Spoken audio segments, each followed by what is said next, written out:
Yo, Kirara! Salamat sa pag-click sa upload natin ngayon. Bago natin simulan, paki-like mo naman ang video. Na-like mo na? Maraming salamat. Simulan na natin.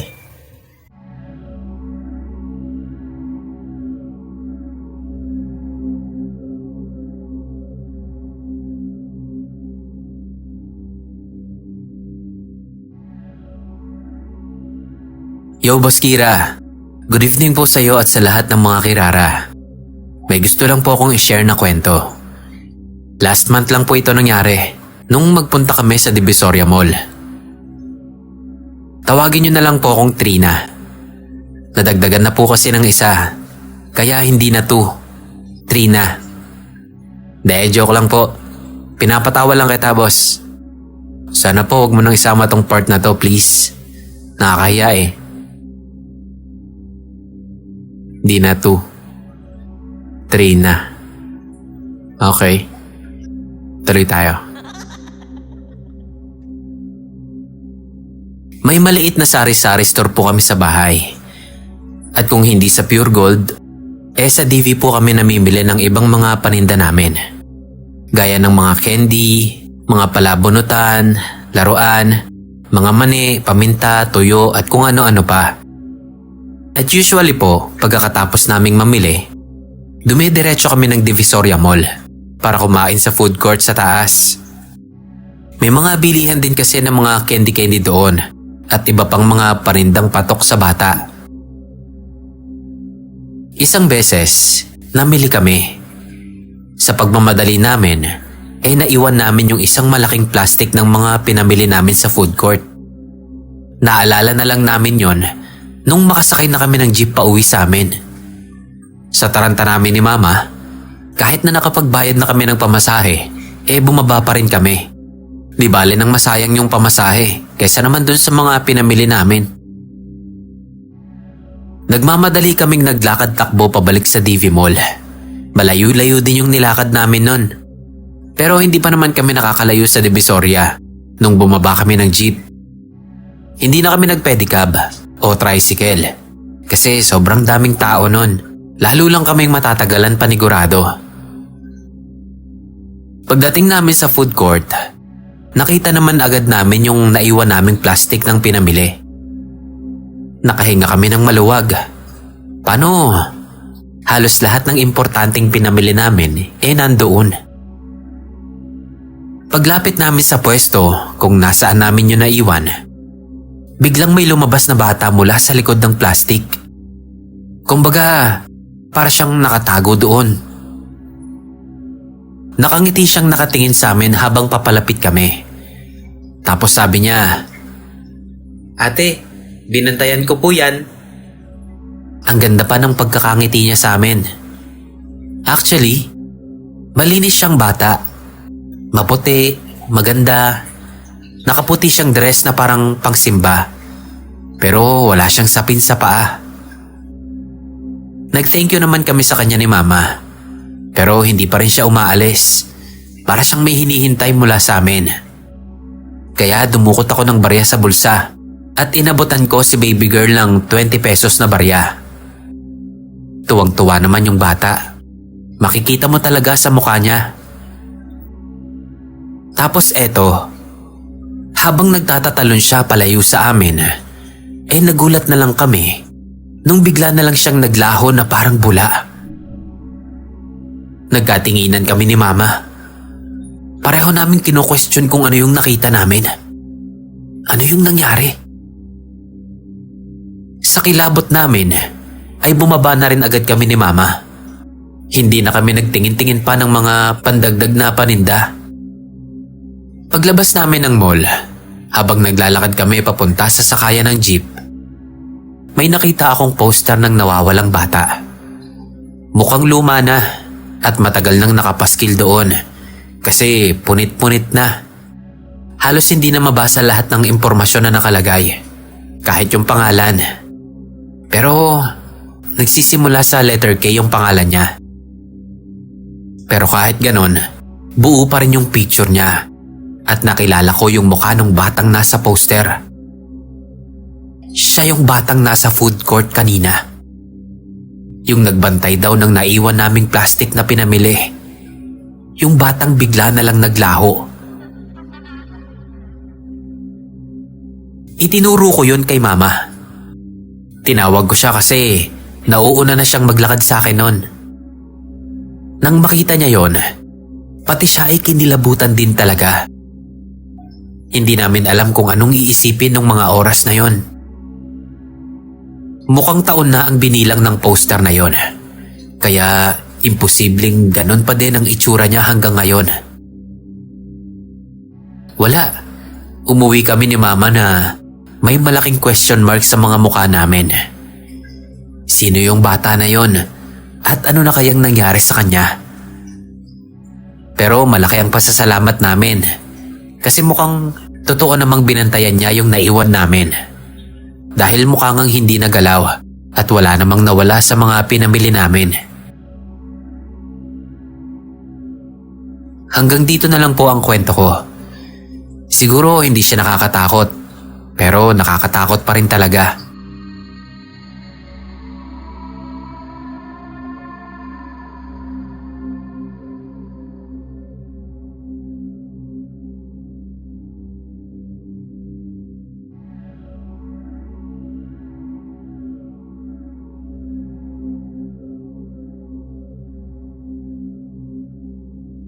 Hello Sir Kira, tawagin niyo na lang po akong Annalyn. Kwento ko lang po itong latest na kababalaghan sa buhay ko. Gusto ko lang din na makapag-share sa inyo. Hindi naman ako nakakakita talaga, pero I can say na malakas talaga ang pakiramdam ko at sanay na ako. Pero itong ikukwento ko, nangyari hindi sa bahay o sa eskwela, kundi sa mall. Sobrang close kami ng kapatid ko. Kapag sobrang drain na kami sa bahay, sa buhay at sa trabaho, ay nagpupunta kami madalas sa mall. Minsan ay kasama namin yung mga pamangkin namin. Pero nung time na yon, kaming dalawa lang talaga. Matapos lang naming maggala sa department store, ay tumambay at kumain kami sa food court. Doon naman kami pupunta at tatambay sa rooftop ng mall. Malaking open space yon. At dahil mataas ang mall, ay fresh ang hangin na malalanghap mo. Halos 4 na oras kaming tumatambay doon. Andun lang kami, nakaupo, nagkukwentuhan ng kung ano-ano. Nung bandang 8:00 na, inaya ko siyang pumasok ulit sa department store. Kasi bigla naming napag-usapan na malapit na ang birthday ng pamangkin namin.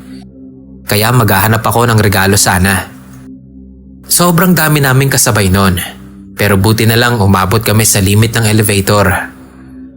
Parang 12 persons ata ang limit noon at napuno namin yon. Pagdating namin ng department store, mabilis kaming pumili ng damit at stationery na pangregalo para sana makabalik kami sa taas. Ayaw pa daw kasing umuwi ng kapatid ko, kaya umakyat ulit kami. 4 na kami sa loob ng elevator. Tapos may pumasok pang 4 na magkakasunod. Nung 8 na kami, biglang tumunog yung elevator. Meaning, napuno na kami. Kaya lumabas yung 2 huli na humabol. Pero hindi pa rin tumitigil yung pag-alarm ng elevator. Lumabas ulit yung 2. Tapos doon tumigil yung tunog. Nagkakatinginan pa kami nung 4 na lumabas. Tapos nag-automatic din siyang sumara at umandar na paakyat. Kinilabutan talaga ako nun. Lalo pa, nagkatinginan din kami nung 2 pa naming kasama. Nagsiksikan talaga kami nun sa dulo hanggang sa makarating sa rooftop. Paglabas namin, nilingon ko pa yung elevator. Pero wala namang kung ano doon. Tapos nagsara na ulit siya. Dumiretso na lang kami doon sa pinwestohan namin kanina. Ang tagal lang naming nakatanga doon at walang nagsasalita sa amin. Yung 2 kasama namin kanina sa elevator, ay malapit lang din sa amin nakapwesto. Yun yung topic nila. Nakikinig lang ako sa sinasabi ni ate. Nabuti na lang daw, may kasama pa silang ibang tao sa loob.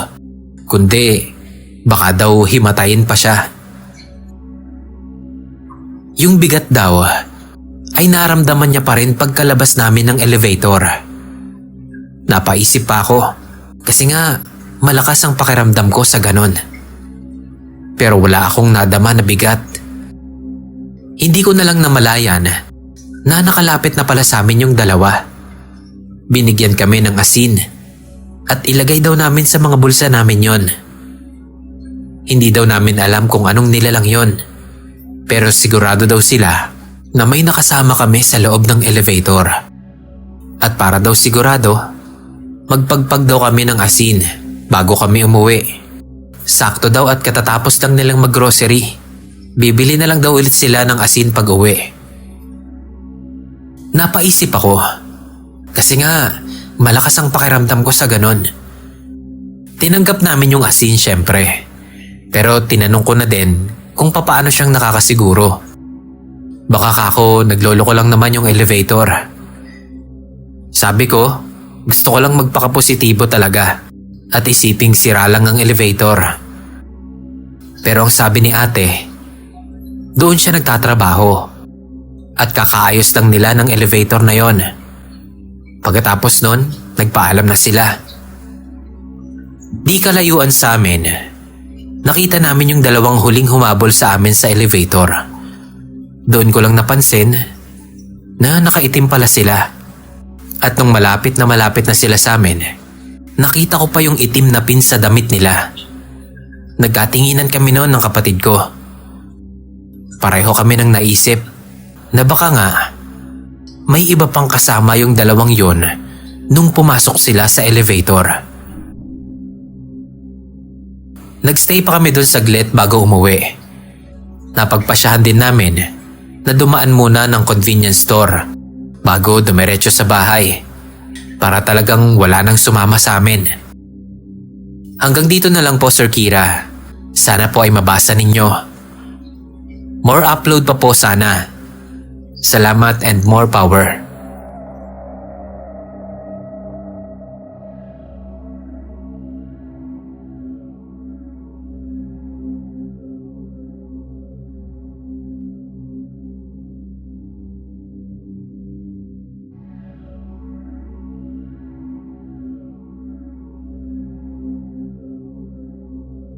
Nasend ko na po itong kwento ko sa inyo noon.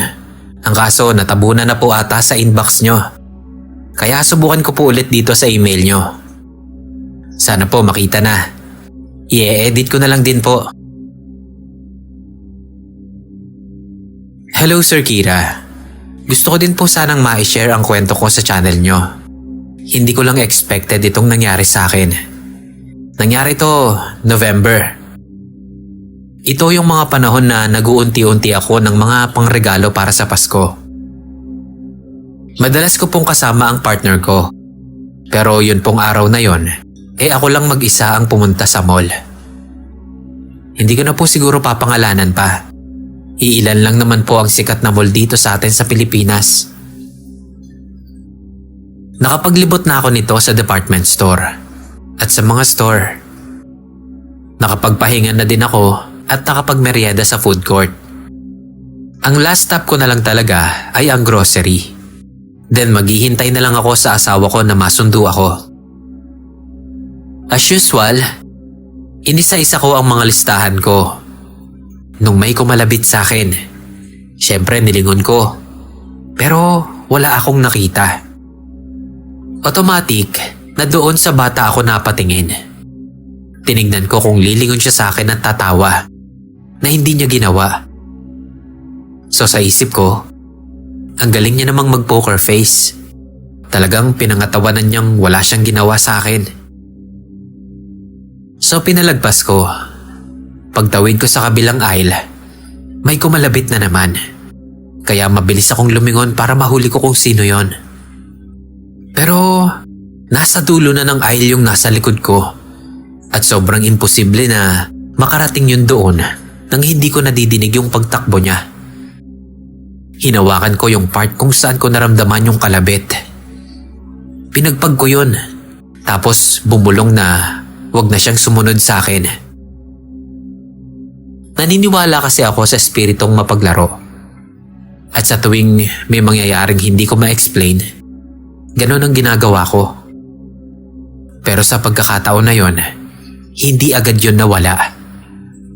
Parang sa buong paglilibot ko sa grocery ay hindi nawala yung pangangalabit sa akin.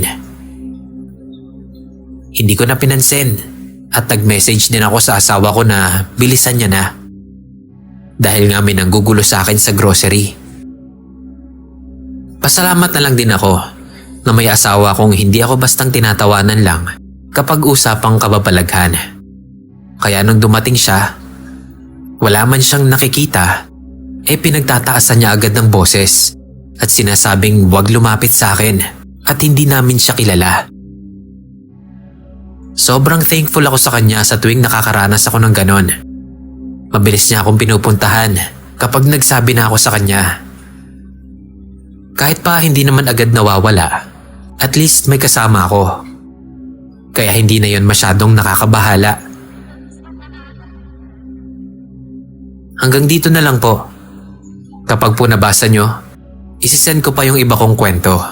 Maraming salamat at God bless po.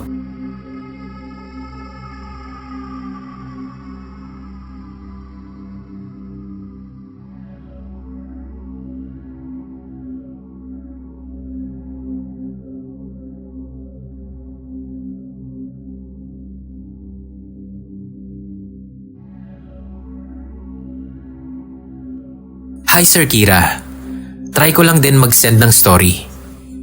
Kumusta po kayo? Tawagin niyo na lang akong April. Itong kwento ko po ay nangyari pa doon sa pinakaunang trabaho ko. Nag-part-time po ako sa isang grocery. Sa umaga trabaho, sa hapon ay eskwela naman. Pumasok ako doon, minor pa lang ako. Bawal yun syempre. Pero madami-dami po kami doon na minor na pumasok ng trabaho. Kaya naman naglakas loob ako. Anyway, 3 kaming magkakaklase na nakapasok ng trabaho doon sa grocery na yon. 4 na oras lang ang pasok namin sa araw-araw. At sa umaga lang. 7:30, nakain na kami. Habang naghihintay ng pep talk. Araw-araw yon. Tapos 8 AM yata, open na kami. October yon kung di ako nagkakamali. Mga katapusan kasi malapit nang mag-undas nun. Usong-uso noon yung mga kwentong kababalaghan sa mga dicer. At dahil hindi uso ang bagger sa grocery na yon, madalas mga dicer ang pinapupunta sa amin para tulungan kaming magbag ng mga pinamili ni customer. May isang dicer doon na naging bagger ko. Tawagin na lang natin siyang JM. Paglapit niya, bigla niya na lang kaming inentrahan ng dumali na naman si Junjun. Hindi pa ako interesado noon nung una kasi hindi naman kami close. Kaya itong kasama ko sa counter ang sumagot ng, "Sinong Junjun? Anak mo?" Tumawa si Kuya JM bago sumagot. Si Junjun daw yung madalas na magkalat ng tubig sa loob ng selling area. Nakakarinig na ako noon sa mga pinsan ko ng mga kwentong Junjun. Kaya nagtanong na din ako kung anong ginawa ni Junjun. Tumawa pa si Kuya JM bago sumagot. Doon daw nagkalat ng tubig sa appliance area. Sa appliance area daw kasi naka-assign si Kuya JM.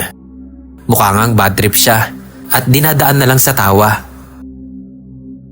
Pagpasok daw niya ng umagang yon, dumiretso siya agad sa area niya para makapagpunas-punas daw siya ng mga display bago mag-pep talk. Tapos yun pa ang nadatnan niya. Siya pa nga daw ang unang nakakita na basang-basa yung ilang appliances na hawak niya. "Hala, totoo? Anong ginawa niyo?" Tanong ko kasi invested na ako eh. Inireport daw niya agad yon bago niya pinunasan yung mga nabasa. Ang nakakainis daw talaga doon, kahit yung mga nakabox na appliances, basa din.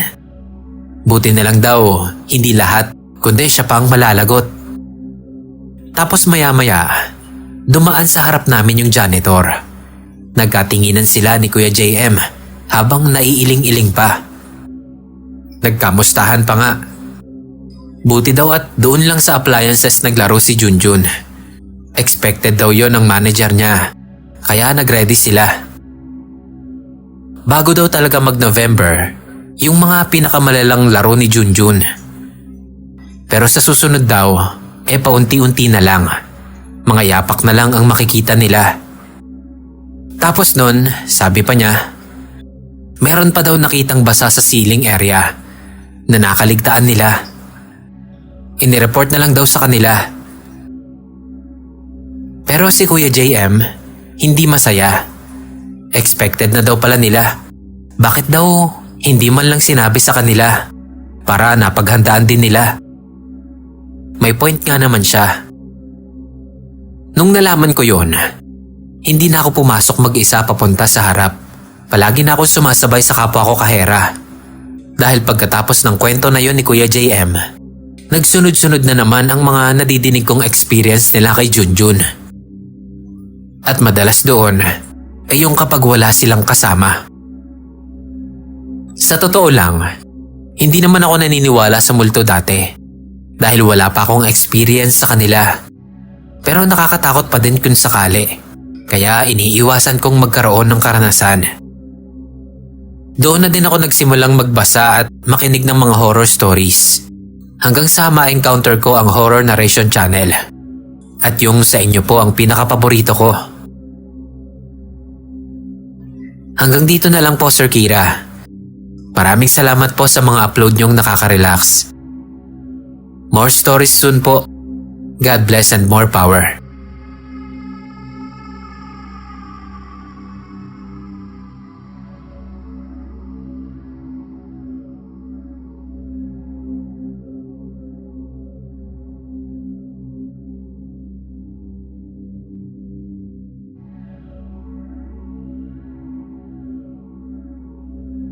Magandang araw, Boss Kira. Kumusta ka naman? Sana mag-upload ka na. At sana mapasama din itong story ko kung sakali. Matagal na akong nakikinig sa YT channel mo at sa Spotify.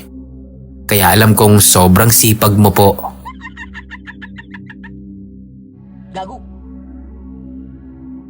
Ako po si Noriel. Late 30s na ang edad ko. Pero single and ready to mingle pa rin. Isa akong head waiter sa isang medyo sosyal na resto dito sa Makati. Ang ibabahagi kong kwento ay nangyari noong college ako. Nagkaroon kami ng mini reunion ng mga tropa ko noon. Nito lang taon na to. Napili naming magkita sa isang mall na hindi ko na lang papangalanan. Napagkwentuhan lang din namin yung mga kalokohan namin noon at iilang mga kababalaghang karanasan. Mula first year hanggang makagraduate, magkakaklase kaming apat ni na Bogs, Ariel at Norman. Halos araw-araw sila ang kasama ko sa buong maghapon sa loob ng 4 na taon. Halos hindi kami mapaghiwalay na 4. Biro nga ng mama ni Norman, baka daw magkapalit-palit na kami ng mukha sa dalas naming magkakasama. Madalas naming tambayan noon yung isang mall na malapit sa school namin. Dito lang din sa Maynila. Sa mga schoolmate namin na nakikinig dito, sure akong alam na alam nyo yon. Yun yung mall na may 5 pisong entrance sa sinihan para sa mga lumang palabas. Tapos papasok kayo ng jowa mo, pero hindi naman para manood, kundi para magmilagro. Ewan ko lang din, nakwento lang kasi sa akin yan Okay. Pero ewan ko lang kung meron pa rin nun ngayon. Mga 2010 pa kasi yun So back to the story tayo. So doon nga ang madalas naming tambayan. Papasok kami sa sinihan para matulog lang. Ang lamig kasi doon Isang beses nun, napasarap kami ng tulog. Sa pinakataas kami nakapwesto nun, sa sulok. Nagising ako bigla. Alam niyo yung disoriented ka pa at mga ilang segundo pang magpa-process yung utak mo bago ulit gumana. Tapos ang dilim pa kasi saktong uulit na ulit yung palabas nun. Naaninag ko si Ariel na naglalakad na pababa. Palabas na ata, kaya naman napatayo agad ako sa kinauupuan ko at sumunod sa kanya. Hindi man lang kako ko ginising. Siguro dahil nga sa nabigla ako ng gising, kaya groggy pa ako noon at hindi ko siya mahabol-habol. Medyo mabilis din kasi siyang maglakad. Nung makababa na ako at naglalakad na palabas, dun sa part ng hallway na madilim kung saan sa dulo nun may malaking pinto, tapos paglabas entrance at exit na. Bigla siyang nawala dun. Naglakad takbo na rin ako para lang mahabol siya. Pero paglabas ko dun sa malaking pinto, wala talaga si Ariel. Nagtaka ako nun, pero natawa ko. Sabi ko pinagtitiripan na naman ako ng mga loko. Bumalik pa ako sa hallway. Binuksan ko yung flashlight ng cellphone ko.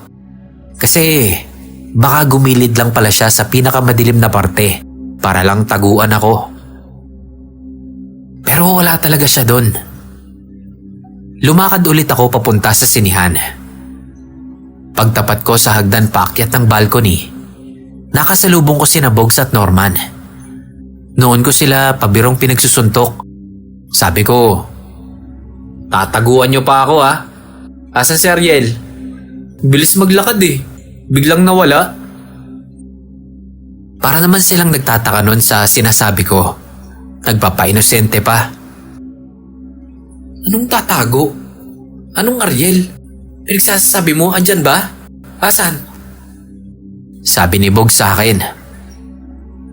"Sus, kunwari pa kayo Sabi ko pa. Paglabas namin ng sinihan, ayaw ko pa ring maniwala sa kanila. Tapos sabi ni Norman, "Di nga pre, nakita mo nga si Ariel?" Pagkatanong niya nun sa akin, doon ko palang naalala na hindi nga pala namin kasama si Ariel. Wala siya nung araw na yon. Absent dahil may trangkaso siya nun. Doon ako kinilabutan ng husto dahil siya yung nakita at hinabol ko palabas kanina. Sinabi ko yun sa kanila. Pati sila kinilabutan at kinabahan din. Masamang pangitain daw pala kasi yon, sabi ni Bogs. Kaya bago kami umuwi nung araw na yon, ay binisita namin si Ariel sa kanila. At salamat naman sa Diyos dahil okay naman siya. Pero mga 3 araw pa bago siya nakapasok ulit nun.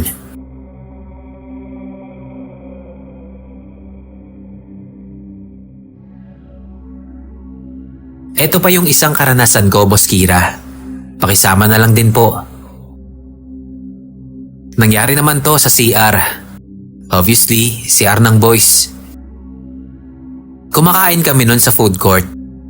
Pritong manok yung ulam ko nun. Ako po kasi yung tao na hindi maaaring hindi magkamay kapag prito ang ulam. Ewan ko, nakasanayan ko na lang din. Ganon kasi kami sa bahay. So nagpunta ako ng CR para maghugas ng kamay. Pagpasok ko, walang tao. So hugas ako ng kamay. Maya-maya, may pumasok. Babae. Parang nagtatrabaho dun sa mall. Kasi naka-uniform pa. Nagduda pa tuloy ako noon kung tama ba yung napasukan kong CR. Tama naman kasi may urinal. Sisitahin ko sana siya. Kaso, dire-diretso lang siyang naglakad doon sa dulong cubicle. Parang hindi man lang nagtaka na bakit may lalaki sa CR. Parang hindi niya na-realize na mali yung CR na pinasukan niya. Pagdaan niya sa likod ko, ay siyang pagtayo din ng mga balahibo ko sa batok. As in, nilamig at kinilabutan ako. Kaya sinundan ko siya ng tingin. Pagdating sa dulo, bigla siyang pumasok sa cubicle nang hindi nagbubukas ng pinto. Tumagos lang siya doon. Halos lumuwa ang mga mata ko noon sa panlalaki sa nakita ko. Paano nangyari yun?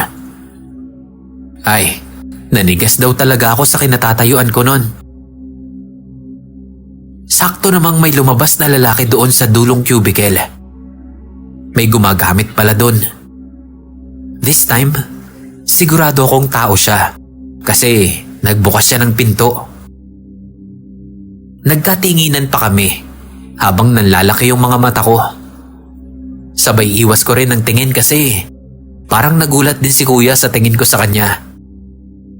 Minadali ko na yung paghuhugas ko ng kamay noon. Tapos lumabas na rin ako.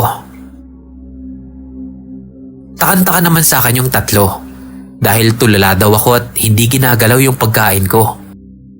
Kaya tinanong nila ako kung anong problema. Naikwento ko naman at pare-pareho kaming kinilabutan dahil doon.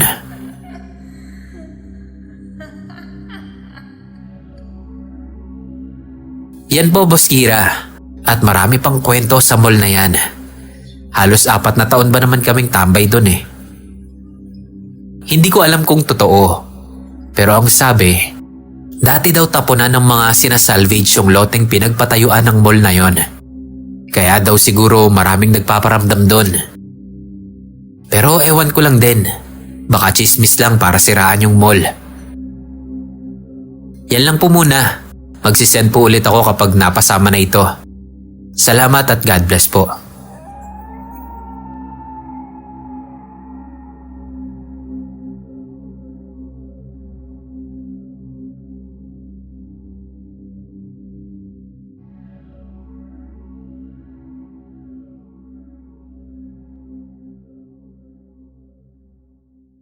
Yo, Kirara! Maraming salamat sa pakikinig sa episode natin ngayon. Pakilike naman po ng video natin at pakisubscribe na rin po kung hindi pa kayo nakapag-subscribe. Hanggang sa muli po. Salamat.